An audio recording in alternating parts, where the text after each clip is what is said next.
പൊതുമേഖലയിലെ പ്രവാസി നിയമനം സംബന്ധിച്ച നിയന്ത്രണം കർശനമാക്കണമെന്ന നിലപാടിൽ ഉറച്ച് ബഹ്റൈനിലെ എംപിമാർ. നിർദ്ദേശത്തെ എതിർത്ത ശൂറ കൌൺസിൽ തീരുമാനത്തെയും എംപിമാർ തള്ളി. സ്വദേശികളുടെ തൊഴിലവസരങ്ങൾ സംരക്ഷിക്കുന്നതിന് ഭേദഗതി ആവശ്യമാണെന്നാണ് പാർലമെന്റ് അംഗങ്ങളുടെ വാദം.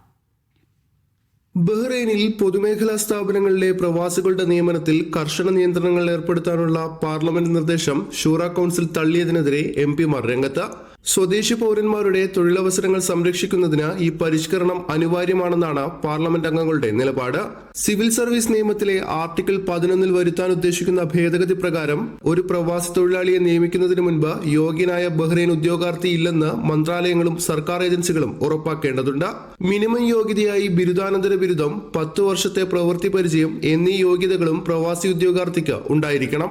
ഇതിനു പുറമെ കരാർ അടിസ്ഥാനത്തിൽ ഒരു സ്വദേശി ജീവനക്കാരന് പ്രവാസി തൊഴിലാളി പരിശീലനവും നൽകണം. രാജ്യത്തെ സർക്കാർ ജോലികളിൽ പ്രഥമ പരിഗണന ബഹ്റൈൻ പൗരന്മാർക്കായിരിക്കണം.